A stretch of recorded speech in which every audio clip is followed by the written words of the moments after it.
Pranam Guruma and hello to my dear soul family. I want to share my recent experience with my DM.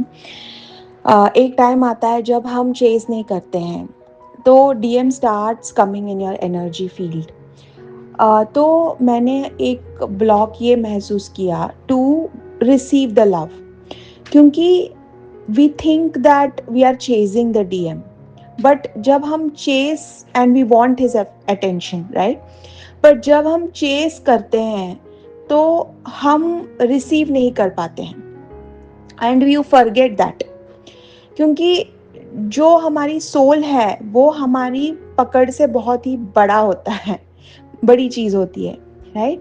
तो जो दुनिया में जो चीजें अगर पकड़ना है तो we run after it, we chase it and we hold it, we enjoy it and then we let it go, right. लेकिन जो हमारी पकड़ से बड़ा है उसको हम कैसे पकड़ सकते हैं? उसको हम पकड़ ही नहीं सकते हैं. सो this is the problem actually. जो हम समझते हैं कि हम DM को चेज कर रहे हैं, हम एक्चुअली उनको चेज नहीं कर रहे होते हैं, हम खुद से रन कर रहे होते हैं. बिकॉज हम खुद से रन कर रहे होते हैं and we are not in our selves, तो हम रिसीव नहीं कर पाते हैं. तो this journey is about receiving, not about getting. Is about being in receiver and more than about chasing. और यही मुझे एक्सपीरियंस हो रहा है कि जो माइंड इतने टाइम तक एक्सटर्नल रीजंस को रीजंस को कॉज समझता था कि मैं मैरिड हूँ या वो मैरिड है, all that were reason for the mind to hook on to something outside and feel that union is not possible, or in other words, I am not ready to receive union. Actually, when we think ये obstacle है, वो obstacle है, it is, we are not saying ये obstacle की वजह से हमारा union नहीं हो रहा है. हम ये बोल रहे हैं कि I am not ready to receive union because I strongly believe in this programming and this programming is the obstacle. तो I I I have this strong belief system that I am not worthy of receiving. तो because I strongly believe in this programming, तो it is not the third party or external situation. It is my own belief in the programming, in societal belief system, that acts as a block towards my ability to feel worthy of union. तो जब ठीक है, कैसे भी हम self पे focused होते हैं, इनर वर्क करते हैं, तो हम चेजिंग एनर्जी छोड़ देते हैं. लेकिन उसके बाद हम रिसीविंग एनर्जी में आए कैसे? बिकॉज हमने अब तक यही समझा है कि हमें चेज करना है, या फिर जो हमें चीजें मुश्किल से मिलती है, राइट. तो हमने ये हमारे अंदर ये स्ट्रॉन्ग प्रोग्रामिंग है कि हमें बहुत सी ज्यादा मेहनत करनी पड़ती है टू गेट समथिंग, राइट. और या फिर जब मिलता भी है तो वो टिकता नहीं है.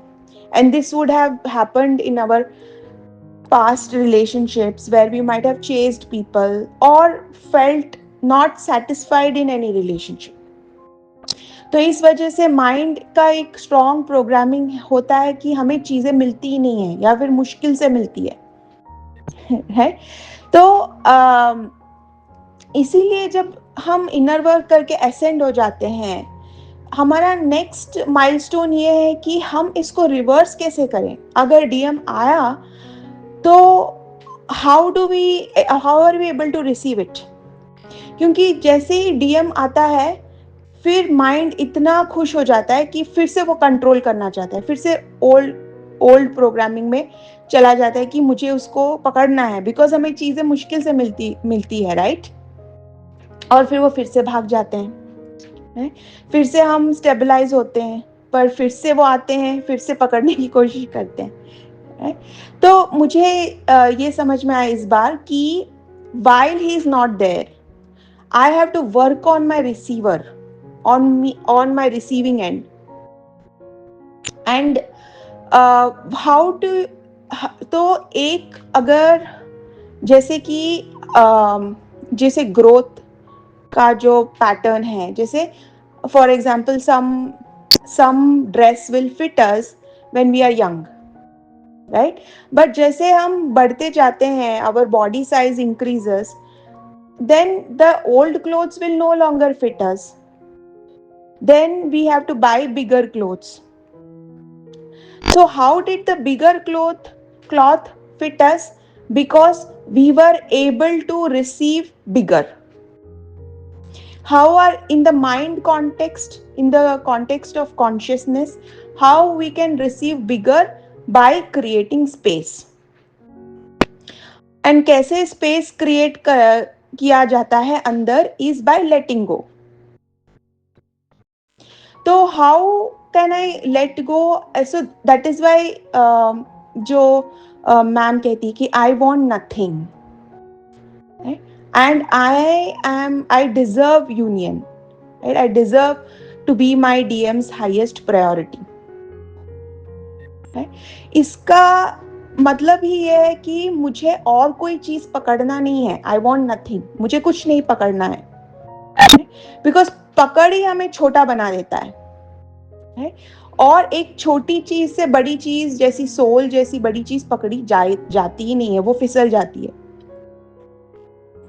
So I want nothing brings us to the step कि मुझे और कुछ नहीं पकड़ना और अपने आप को छोटा नहीं बनाना. I want something bigger. To hold on to something bigger than the mind, we have to let go of the hold of the mind. जैसे कि अगर हमें कपड़ा पहनना है, तो we just have to be and that कपड़ा will fit on us. तो इसी तरह I want nothing. Second step, he loves me. He loves me and I deserve to be his highest priority. Why I deserve to be his highest priority?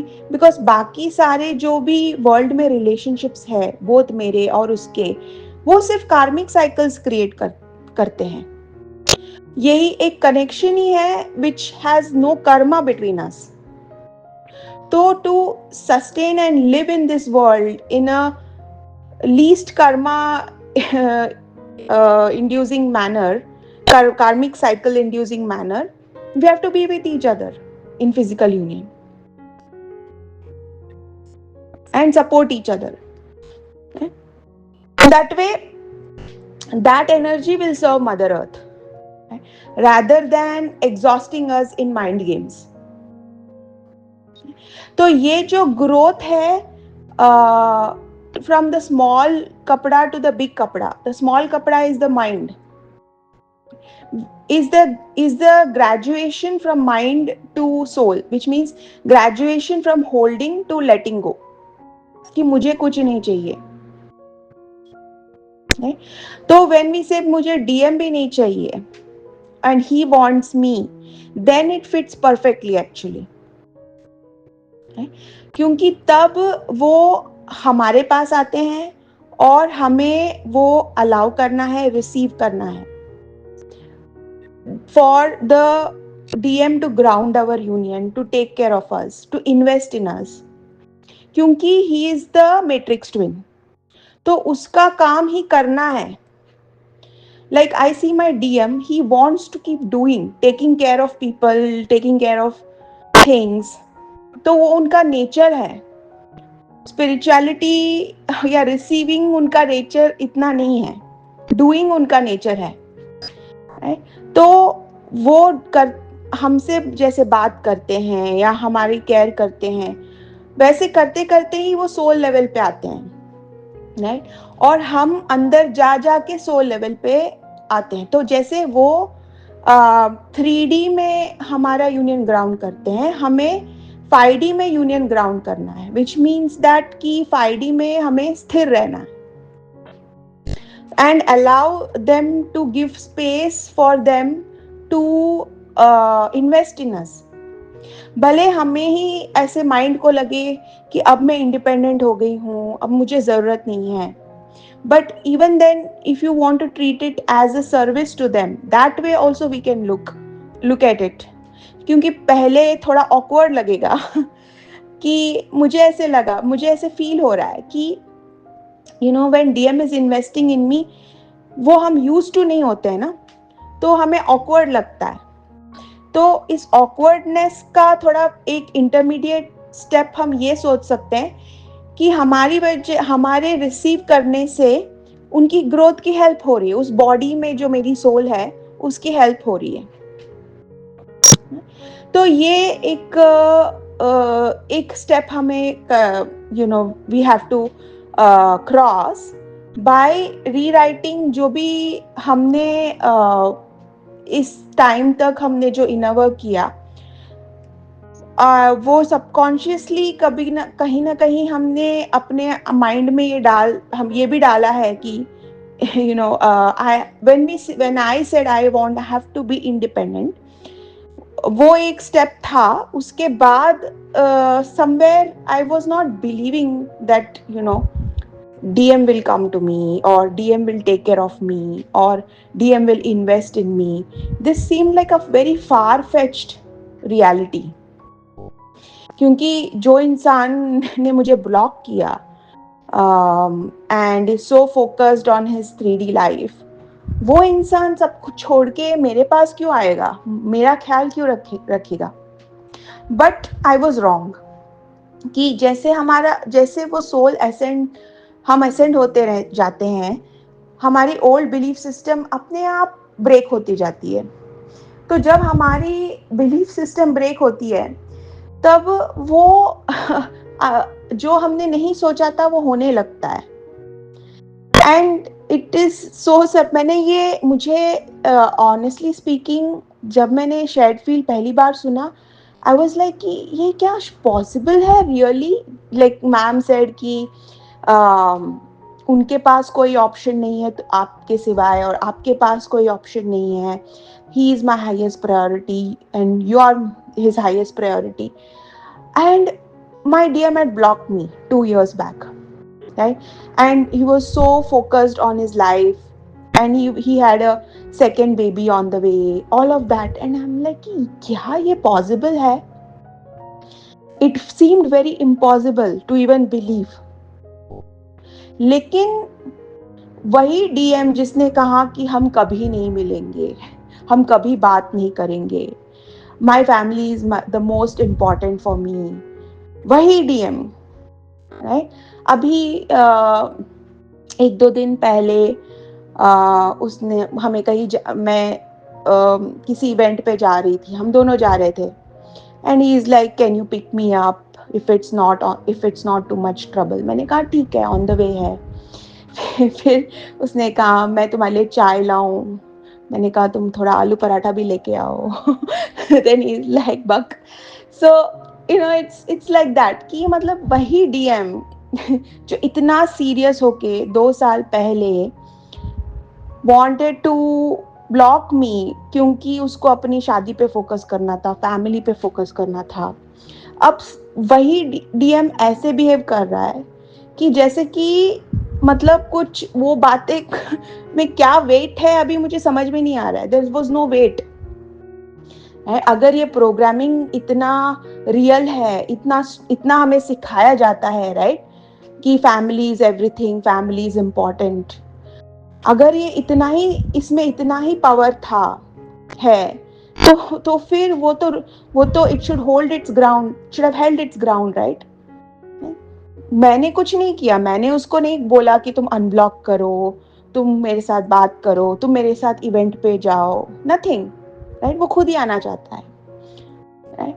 तो इससे ये prove होता है कि divine connection and energetic marriage is the only real marriage. And जो भी shared field में था वो 1000% ट्रू हो लग रहा है अभी एक एक चीज जो है वो ट्रू लग रहा है. तो if this can happen in 2 years, right? So it is for me. I have never seen my mind has never seen something like this happen before with anybody else. कि मतलब जो इतना कठोर और कट्टर इंसान इतना मेल्ट भी हो सकता है. ये हाँ भले ही हमारी लाइफ सिचुएशन सेम है अभी तक, right? But to even imagine कि जो इतना मतलब जिसने इतना कठोर वर्ड्स यूज किए वो एक 180 डिग्री लेके यू टर्न मार सकता है, इतना बड़ा U turn, just because I am at peace and I can grow and I can experience growth. So this is a miracle. I have not seen this before. Right? तो इससे ये prove होता है कि वेदर वो जानते हैं या ना जानते हैं, but they are always working for us only. हम वो एक एनर्जी जो है वो कभी बदल नहीं सकती. शेयर्ड फील्ड जो है वो एक प्रिंसिपल है, एक लॉ है, लॉ ऑफ एनर्जी है, राइट? वो कभी बदल नहीं सकती. Like the law of energy is water under heat turns into water vapour. By the same law of shared field, we have to continuously are only working for each other, for the union, whether I know it or not or he knows it or not, and it is automatic process. तो हमें क्या करना है, बस बार बार ये remind करना है of this truth. That's it, right? That is the effortless part of the journey. कि जस्ट अ रिमाइंडर कि अरे नहीं, ये तो माइंड है, ये नहीं है, ये यही सच है, शेयर्ड फील्ड सच है, right? So bar bar, because इतने सालों के जन्मों का प्रोग्रामिंग है ना, तो we have to do it again and again. Remind, no, shared field is true, this is not true, this is mind, this is not shared field, right? And the beauty is कि because ये truth है, ये बहुत जल्दी बैठ जाता है हमारे सिस्टम के अंदर और माइंड को इरेडिकेट करने लगता है. तो ये मेरा एक्सपीरियंस रहा विद शेयर्ड फील्ड कि कैसे जो मैंने पहले वीडियोस जब मैं सुन रही थी तब मुझे बिलीव होना मुश्किल हो रहा था, बट इसमें 100% सच्चाई है. सारे एक एक वीडियो में it is 100% true and you will be surprised. So this is what I wanted to share. Thank you ma'am, thank you my soul family.